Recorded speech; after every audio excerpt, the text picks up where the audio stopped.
Pemerintah menetapkan 19 kawasan ekonomi khusus untuk mendongkrak perekonomian nasional. Sebanyak 12 kawasan ekonomi khusus telah beroperasi, sementara 7 kawasan lainnya sedang dalam proses pengembangan lebih lanjut. Meningkatkan kinerja investasi dan 19 KEK tersebut di tahun 2021 di bulan Juli telah mencapai 92,3 triliun dan realisasinya adalah 32,76 triliun rupiah.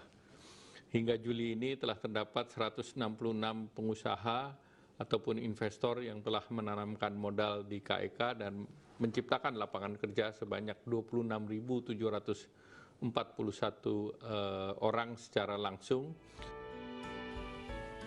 MNC Lido City merupakan salah satu kawasan ekonomi khusus yang baru diresmikan oleh pemerintah berdasarkan Peraturan Pemerintah Nomor 69 Tahun 2021.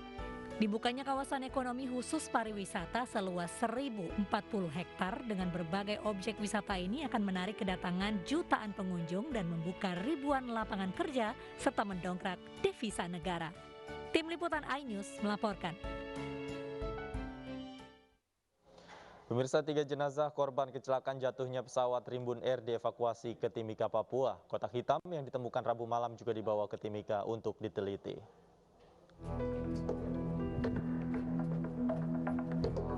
Usai tiba di Bandara Moses Kilangan Timika, Papua, ketiga jenazah langsung dibawa ke RSUD Mimika dengan menggunakan mobil ambulans. Ketiga jenazah ini dibawa ke RSUD Mimika untuk divisum. Ketiga jenazah ini adalah pilot HJ Mirza, co-pilot Fajar, dan engineering Iswahyudi. Sudah dibawa dalam, ya kita tahu sama-sama, sudah melihat sama-sama ya ketiga jenazah ya. Dan kita ya sebetulnya ya terus terang ya berduka cita juga ya, berduka cita yang mendalam atas kejadian ini. Tapi bisa dikenali mereka masing-masing?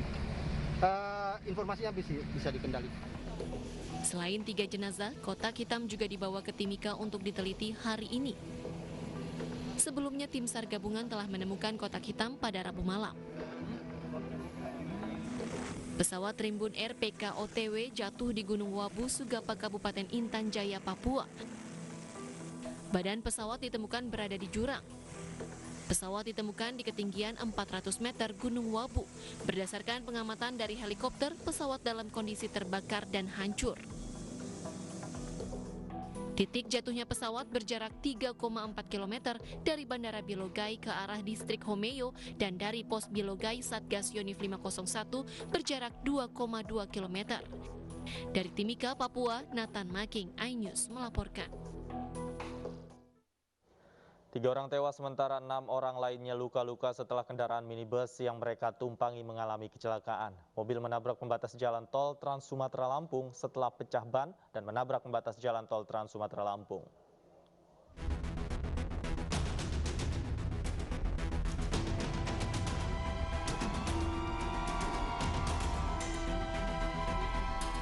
Dari 9 penumpang minibus meninggal dunia di lokasi kejadian. Warga yang tiba di lokasi kejadian berusaha mengevakuasi sejumlah korban yang masih terjebak di dalam minibus naas ini. Kecelakaan maut terjadi saat minibus berpenumpang 9 orang melaju dengan kecepatan tinggi dari arah Bandar Lampung menuju Palembang, Sumatera Selatan. Tiba-tiba, ban kanan depan kendaraan pecah hingga kendaraan tak terkendali lalu menabrak pembatas jalan hingga terpental dan ringsek di lokasi kejadian. Korban tewas dalam peristiwa ini yaitu supir minibus atas nama Suban Rio 51 tahun, warga Pasar Kamis, Tangerang. Kemudian Keisa Anindya Putri 6 tahun, warga Natar, Lampung Selatan, dan Suci Putri Lestari 19 tahun, warga Pasar Kamis, Tangerang.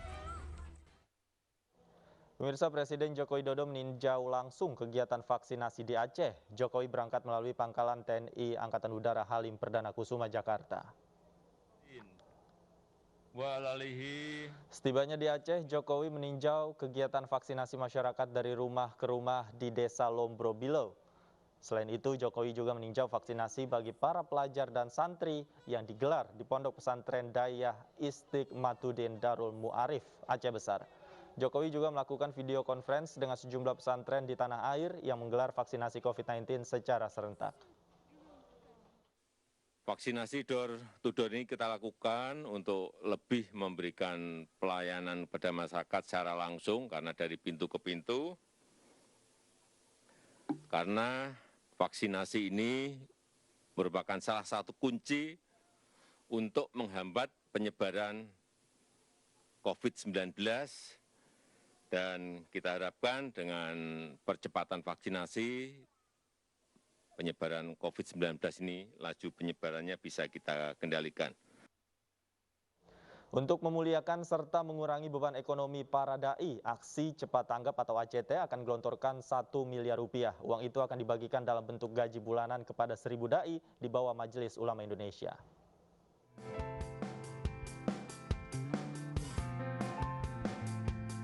Berawal dari banyaknya dai yang kesulitan di saat pandemi COVID-19, Lembaga Kemanusiaan Aksi Cepat Tanggap bersama Majelis Ulama Indonesia resmi meluncurkan program Gerakan Nasional Sejahterakan Dai Indonesia di kantor MUI Jakarta.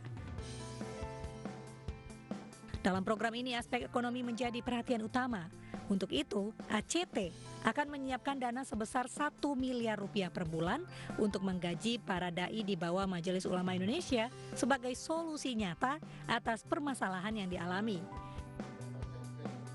Ya, mari doakan, mari dukung Gerakan Nasional Sejahterakan Dai Indonesia ini hingga dai di Indonesia menjadi pelopor, penggerak, hingga umat dan bangsa ini menjadi rahmat bagi bangsa ini.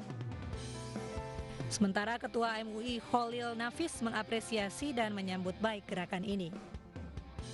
Kita ingin ketuk hati kita semua yang punya kemampuan, ayo berbagi, dan ternyata ada ACT yang bisa mendistribusikan ini kepada orang-orang yang membutuhkan dan bisa ada fasilitas tanpa harus ketemu, orang bisa menyumbang. MUI bukan MUI yang membelan, MUI mendorong kebaikan ini biar bisa menyebar, bukan hanya di pusat nanti. Saya berharap provinsi juga begitu, kabupaten kota juga begitu. Kedepannya ACT bersama Global Wakaf dan MUI akan menyiapkan program-program lanjutan antara lain wakaf rumah dan kendaraan untuk dakwah serta program ekonomi untuk para dai. Tim Liputan iNews melaporkan. Pemirsa, pandemi ini bisa kita lalui dengan patuh dan disiplin pada protokol kesehatan. Semua wajib pakai masker karena masker dapat melindungi kita dan orang terdekat kita dari COVID-19. Bukan begitu, Anissa?